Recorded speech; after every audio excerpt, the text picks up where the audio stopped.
Bonjour les addicts.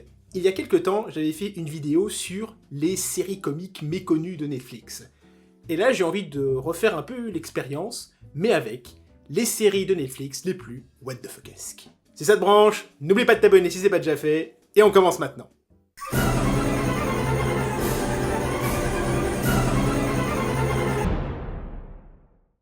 Numéro 1.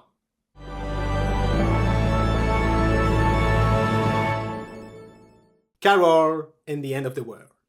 Il y a beaucoup d'histoires sur la fin du monde, comment les humains réagissent, mais alors, une fin du monde racontée comme celle-là, j'ai jamais vu ça. Un énorme astéroïde va percuter la Terre dans 7 mois et demi et va tuer toute l'humanité. Que font les humains? Ils font un peu n'importe quoi, beaucoup ça donne à l'hédonisme. Il y en a qui font des voyages, qui essaient de trouver un confort dans le spirituel. Mais voilà, Carol, elle va pas faire ça. Carol, elle va simplement prendre un job dans une boîte un peu bizarre. En fait, j'ai l'impression que Goderman nous dit il n'y a pas de bonne solution objective à gérer la fin du monde. Ce qui compte, c'est de trouver quelque chose qui nous tient debout, qui nous fait dire bon, le monde va finir dans 7 mois, pourquoi je devrais encore me lever? Et pourquoi pas trouver une certaine routine, une sorte de normalité qui nous permet de tenir, qui nous permet aussi également de trouver de belles relations. Et la série nous dit tout ça dans une sorte de mouvement lent, hypnotique, et pourtant fascinant.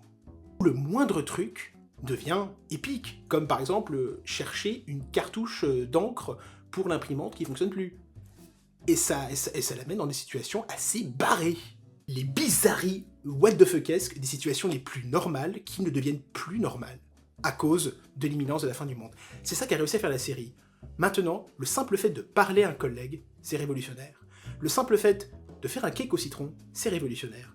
Les raisons de vivre, le sens de la vie, tu peux les trouver dans les plus petits gestes du quotidien. C'est sage, c'est barré, c'est poétique. J'ai beaucoup aimé Carol et la fin du monde. En fait, je connais pas beaucoup d'œuvres qui parlent de la fin du monde avec un tel apaisement. Je pense qu'une des rares exceptions, ce serait Le Monde enfin, de Jean-Pierre Andremont, qui est un grand auteur de SF français. La fin du monde, et un regard qui se veut plus apaisé. Et ça, c'est grand. Numéro 2.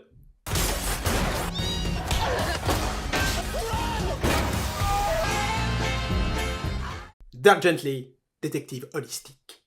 Dans sa trilogie en 5 volumes, oui c'est comme ça qu'il l'avait appelé, dans sa trilogie en 5 volumes H2G2, le guide du voyageur galactique, Douglas Adams avait inventé quelque chose qui s'appelle le générateur d'improbabilité. C'est-à-dire que quand vous actionnez le générateur, il produit instantanément le truc qui est le moins possible d'arriver dans cette situation présente.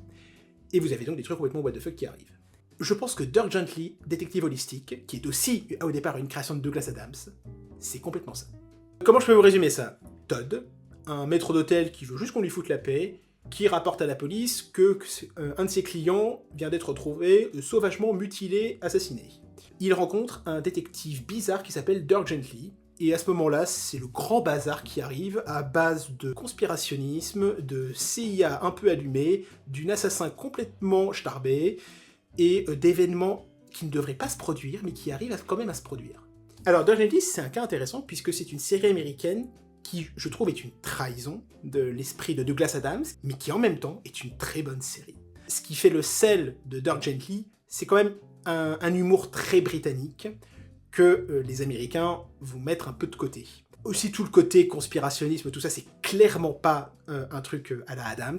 Et en même temps, ça reprend l'esprit du cartoon américain, mais dans le live action. Et le décalage est juste brillant.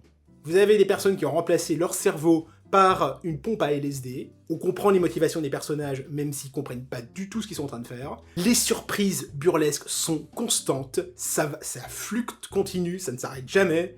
J'ai tellement rigolé devant Dirk Gently, détective holistique. Voilà, même si je suis conscient que ça respecte pas vraiment l'esprit d'Adams, bah je peux pas m'empêcher de trouver la série vraiment bonne. Numéro 3.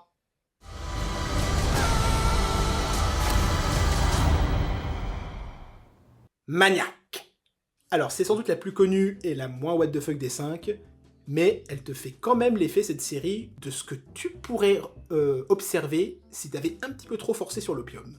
Maniac suit Owen, un schizophrène issu d'une riche famille qui commence à perdre pied, et Annie, une jeune femme qui fuit son passé. qu'ils s'inscrivent tous les deux dans un programme pour être cobayes d'une toute nouvelle drogue, qui aurait la possibilité de reprogrammer le cerveau après des traumatismes. C'est la face cachée de l'iceberg. En dessous, vous avez des dystopies étranges, des présents alternatifs qui se croisent, une méditation sur ce qui se cache au plus profond de nos âmes et de nos cerveaux, et ça mixe tout ça dans une sorte de SF planante et très déstabilisante. C'est une série qui est plein de personnages non fiables. Tu ne sais pas si ce que tu vois est réel ou si c'est juste la vision délirante des personnages. On est toujours déstabilisé et pourtant, on est avec ces personnages qu'on sait détruits à l'intérieur et qui tentent de se reconstruire. Pour nous immerger là-dedans, le design rétro-futuriste et qu'on se croirait dans une sorte de film SF des années 80, mais avec beaucoup plus de budget. Maniac, ça a été un voyage au bout de la nuit qui a duré 10 épisodes, mais à la fin, j'étais juste abasourdi. C'est une expérience, il faut le voir pour le croire. Numéro 4. Are we the best team or what? Happy. Bon, là, les dystopies SF qui vous asticotent le cerveau, on oublie. Là, on va faire du bon gros fun. Bon, Happy, c'est l'histoire d'un flic déchu devenu tueur à gages qui, lors d'une de ses affaires, tue 4 mecs, sauf que le 4e, juste avant de mourir, lui souffle un mot de passe pour décrypter un fichier ultra sécurisé, et à partir de là, tout le monde veut tuer Nick. Et ça tombe bien, lui, il veut tuer tout le monde aussi. Ça s'arrange pas quand vous avez une licorne bleue volante qui lui demande de rechercher une petite fille qui a été enlevée par un Père Noël pervers. Voilà! Et franchement, il y a tout dans cette série. Vous voulez des dieux anciens complètement cramés? Vous en avez. Vous voulez de l'apocalypse? Vous en avez. Vous voulez des conspirations? Vous avez ça aussi. Vous voulez de la violence comics? Vous en avez. Tout ce que vous désirez, vous l'avez dans Happy. C'est ultra violent, il y a de l'hémoglobine qui éclabousse l'écran toutes les 5 minutes, et c'est tellement drôle. L'humour vient évidemment surtout de Nick, ce mec dégénéré qui voudrait presque juste qu'on le tue, histoire que cette existence absurde prenne fin, et qui en prend plein le carafon, et qui renvoie l'appareil à tout le monde. C'est une des séries les plus dingues que j'ai vues de ma vie, et je me suis roulé par terre à chaque épisode. Le contraste entre ce mec dévié et la petite licorne qui est dans une espèce de naïveté enfantine, mais j'en pouvais plus, c'est un duo tellement exagéré, tellement excessif pour faire, vous savez, un duo de contraste, et ça marche à fond. Et puis surtout, Happy a cette qualité que je chéris dans beaucoup de séries. Quand une scène commence, vous savez jamais comment elle va se terminer. C'est une surprise permanente. Tout peut arriver dans Happy, surtout le ridicule, surtout le grand guignol, surtout la connerie la plus conne. Happy, c'est ce que j'aurais aimé que Netflix aussi continue à faire. Du bon gros fun what the fuck bien barré.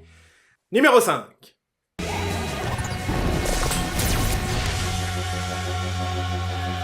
The Midnight Gospel. Bon, j'ai déjà parlé de cette série, et comme souvent, je renouvelle régulièrement mon amour sur cette chaîne pour The Midnight Gospel, qui est le croisement entre Rick et Morty et un podcast philosophique. Alors on suit Clancy, un mec qui fait un spacecast. Oui, parce que nous sommes dans l'ASF, son podcast, il s'étend sur toute la galaxie. Et pour son Spacecast, il va activer une sorte de générateur de monde parallèle, passer un moment dans un monde parallèle où il va lui arriver des trucs complètement tarés, tout en interviewant une personne qui va lui exprimer sa vision philosophique du monde. J'admire la dinguerie complète de l'animation et l'émotion pure du dialogue entre Clancy et son invité du jour à chaque épisode. Le croisement a l'air bizarre, mais même les aventures visuelles qui arrivent à Clancy sont en reflet de leur discussion sur la réincarnation, comment mener notre vie, sur l'ego, sur le désir. C'est juste une merveille de nuances, une merveille de spiritualité, une merveille d'émotion aussi. Pour vous donner un exemple, l'épisode 5, Annihilation of Joy, c'est un épisode où Clancy et son invité dialoguent autour de la conscience de soi et surtout des systèmes que nous nous mettons en place et qui nous empêchent vraiment d'être libres. Et c'est raconté comment ? Avec une animation qui nous raconte une espèce de un jour sans fin en fait. Une espèce de boucle temporelle où les deux échouent à sortir d'une prison et d'où ils doivent recommencer à chaque fois. Et c'est renversant et émouvant et ça culmine dans un épisode final d'1 heure qui est un énorme dialogue cosmique entre un fils et sa mère, par-delà la mort, par-delà la tombe. J'ai eu les larmes aux yeux dans les 10 dernières minutes. C'est un des plus beaux dialogues que j'ai entendu dans ma vie. Et c'est vraiment le clou de cette série si ambitieuse qu'est The Midnight Gospel. Selon toi, quelles sont les séries les plus what the fuck sur Netflix? Tu peux me le dire en commentaire.